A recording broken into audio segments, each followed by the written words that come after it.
Good morning, Britain. It's another sizzling Thursday in the heart of ITV's bustling Borehamwood studios, where the loose women set gleams under those unforgiving lights, ready to unpack the day's hottest topics with the unfiltered flair that's made this panel a daytime dynasty for over 2 decades. The date? October 9th, 2025. A crisp autumn nip in the air outside, but inside Studio TC0, the heat's already building as our fierce foursome assembles. The irrepressible Denise Welch, Geordie firecracker and veteran voice of reason, or riot, depending on the guest. Alongside her, the sharp-tongued Janet Street Porter, ever the contrarian in her signature specs and scarves, the glamorous yet grounded Judy Love, bringing that infectious laugh and lawyer's logic, and rounding out the crew, the poised newcomer, Charlene White, fresh from her News at 10 Polish, trying to navigate the chaos with a smile that says I've got these maybe. The audience, a vibrant mix of loyal lunchtimers from Luton to Leeds, settles into their seats with mugs of tea and murmurs of anticipation, the air humming with that pre-show buzz as floor managers dart about, cue cards flashing warnings like keep it light, politics off limits till segment 3. Today's lineup, a cracker. First, a quick-fire debate on the latest royal rift rumors, Denise leading the charge with her trademark Meghan defense darlings. If anyone's earned a quiet life, it's her after that Oprah glow-up had, drawing cheers and a few eye rolls from Janet, who mutters about fairy tale fallout. Laughter ripples as Judy chimes in with a spot-on impersonation of Prince Harry's polo swing, and Charlene steers them smoothly to commercial with a nod to the sponsors. But the real draw, the one teased in the radio times like a plot twist in a period drama, is the headline guest, none other than Sean Bean, the Sheffield Steel of screen legends, whose gravelly Yorkshire growl and death-defying roles from Burhammer to Sharp have cemented him as a national treasure. Sean's here plugging his latest venture, a gritty memoir titled Winterfell to Westminster, spilling beans on everything from Game of Thrones beheadings to his surprise stint as a Brexit commentator, all wrapped in that brooding charm that makes fans swoon. He saunters onto the set in a tailored navy blazer over a crisp white shirt, his salt and pepper beard trimmed just so, exuding that quiet intensity like he's about to charge into battle or at least banter about it. The crowd erupts in applause, women whistling as Denise rises for the obligatory air kiss back, her sequined blouse catching the lights like fireworks. Sean, you absolute disso, welcome back to the Lioness's Den. Last time you were here in 18, you promised us a sing-song of Jerusalem. Don't think we've forgotten. She teases, her eyes twinkling with that mix of mischief and maternal warmth that's endeared her to millions since her Coronation Street days. Sean chuckles, that deep rumble echoing off the rafters, settling into the guest armchair with a pint of bitter prop in hand. ITV's cheeky nod to his pub-loving persona. Denise, love, I'd sooner face a White Walker than your lot's grilling, but for you, I'll belt it out later. The panel coos, Janet quipping, careful, Sean, one wrong word and we'll have you dying on air again. Laughter booms, the energy electric as cameras roll hot for the post-break plunge. It starts innocently enough, the chat flowing like a well-aged ale. Sean regales them with tales from his new book, recounting a hilarious Highland fling gone wrong during Outlander filming. Alas, I says, that's not a kilt, that's a crisis. And next thing, I'm dodging caber tosses in the rain. Judy's in stitches, slapping the desk. Charlene probes gently about his 7 marriages, lessons learned, or just more material. And Sean winks, marriage is like Ned Stark's head, off before you know it, but the stories linger. Even Janet cracks a smile, admitting, you're a survivor, been an unlike my last diet. Denise, beaming, steers toward the timely tie-in, Sean's vocal support for workers' rights in his book, railing against corporate dragons hoarding gold while the realm starves. It's a perfect pivot to today's hot topic of the ongoing tube strikes crippling London, with commuters fuming and unions digging in. Spot on, Sean, Denise nods vigorously, her passion igniting like a match to dry tinder. These fat cats in boardrooms couldn't care less about the grafters getting up at dawn. It's daylight robbery. The audience murmurs agreement, a sea of nodding heads as Sean leans in, eyes flashing with that Burhammer fire. Exactly, Denise. I've seen it firsthand. Me mates in Sheffield Mills, laid off for bots that don't even say sorry. We need to fight back, not fold like a bad hand. Judy adds a layer on racial inequities in labor. Charlene balances with stats on economic fallout.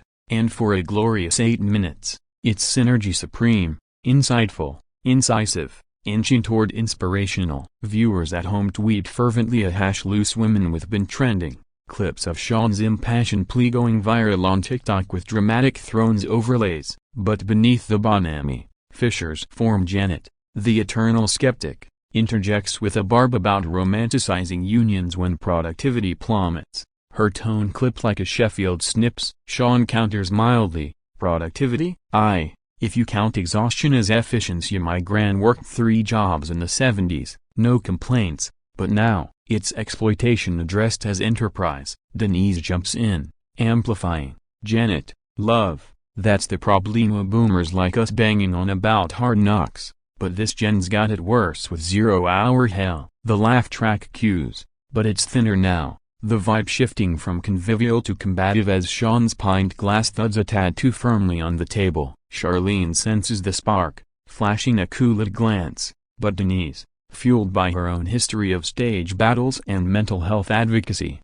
presses on. Tell us more. Cena, in your book, you call out posh politicians playing poker with our pensions. Who's the biggest villain in Westminster's den? Sean's response is a slow burn, his voice dropping to that ominous timbre. Well, without naming names, there's one silver spoon sort who talks a big game on equality but wouldn't know a picket line from a polo match. It reminds me of a certain royal spare, actually. The studio stills. Judy's eyebrows shoot up, Janet smirks knowingly, and Denise's smile freezes. Her loyalty to Harry and Meghan, legend in tabloid lore. Royal spare? Sean, Bedell, tread carefully, that's my line in the sand, she warns lightly. But there's steel in her Geordie lilt. He waves it off with a grin, just saying, actions over Accensa, and the segment teeters, producers in the booth exchanging uh-oh looks as the ad break looms. Yet no one's yielding. The clash is kindled, coals glowing under the surface, ready to blaze into the bonfire that'll boot a legend off the set and into headlines hotter than a forge. As they fade to break,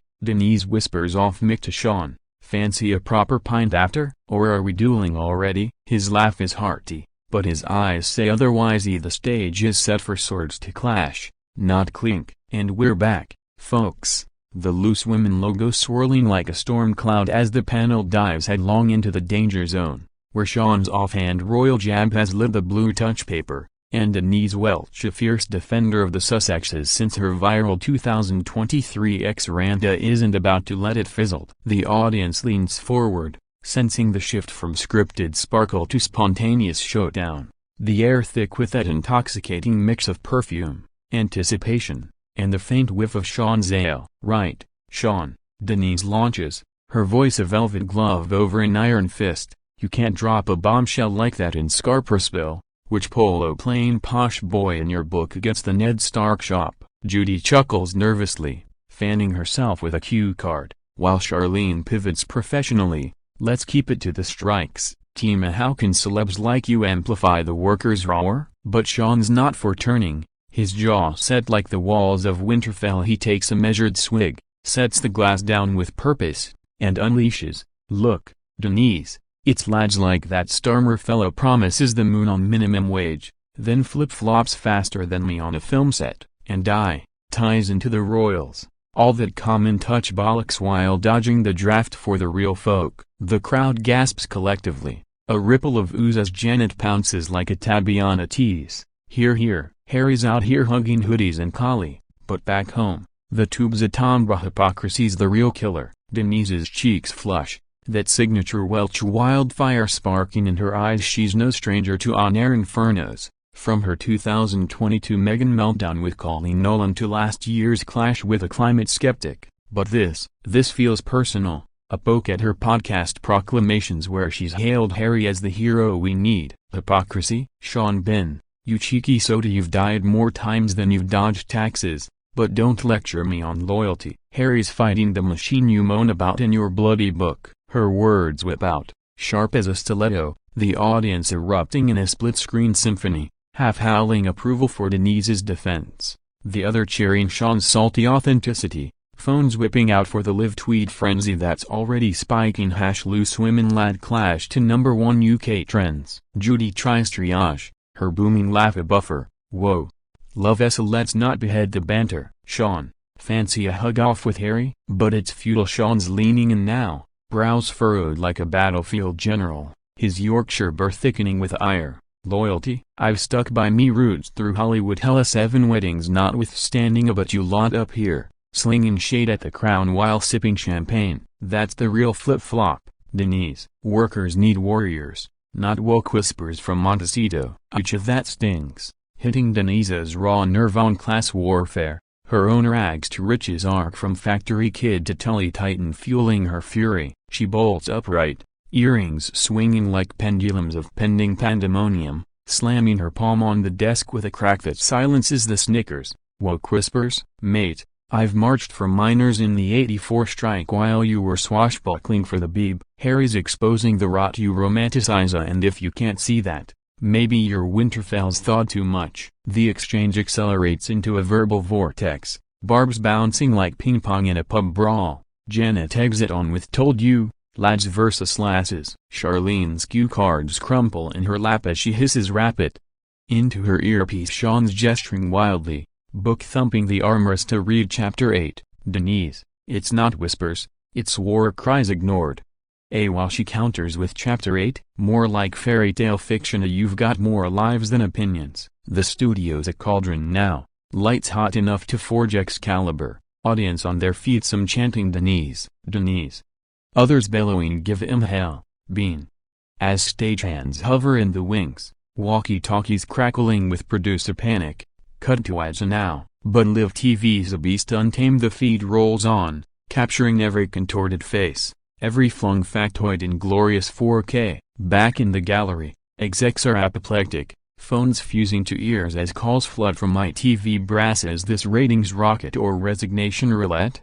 While social scrolls supernova with memes, Sean's scowl photoshopped onto Ned's next hump, Denise dubbed Mother of Dragon Slayer. It's the mess we crave, the authenticity unscripted amid the gloss, but escalating unchecked. Sean's voice rising to a roar unheard since his sharp bayonet charge. You're twisting it, woman. Me book's a battle hymn for the battlers, not your Sussex soap opera. Denise matches decibel for decibel, her chainsaw soprano slicing through. Soap opera? That's rich from the man who's died in more suds than a car wash. A step off the soapbox if you can't handle the suds. Judy's interventions dissolve into giggles gone gulping, Charlene's poise cracking with a whispered bloody hell off Mick, and Janet, she's loving it, live tweeting past the popcorn. Ben versus Welch. The overrun clock ticks mercilessly at 2 minutes past Q3, 4 as words weaponize further. Sean accuses celebrity socialists sipping lattes on strike days.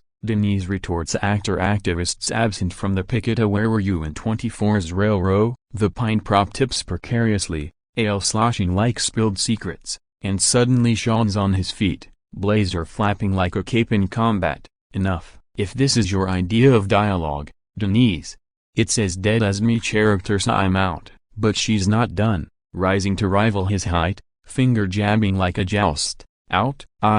Go on. Ain't adores that way, your northernness. We don't need more hot air from hotshots. The audience inhales sharply, a collective cliffhanger breath, as the guards are ever vigilant in these volatile times edge from the shadows, clipboards at the ready. Producers scream silently in headsets, the directors fade now ignored in the inferno's roar. This isn't chat anymore, it's crusade. Two titans of telly tussling over truths too thorny for tea time, hurtling toward the heave-ho that'll headline every feed from Fleet Street to Facebook. Sean's hand hovers on his mic pack, Denise's glare glacial, and in that suspended second, Britain holds its breath. Will it end in embraces or evictions? Spoiler for the saga. It's the latter, laced with legacy and a lesson in live wire limits.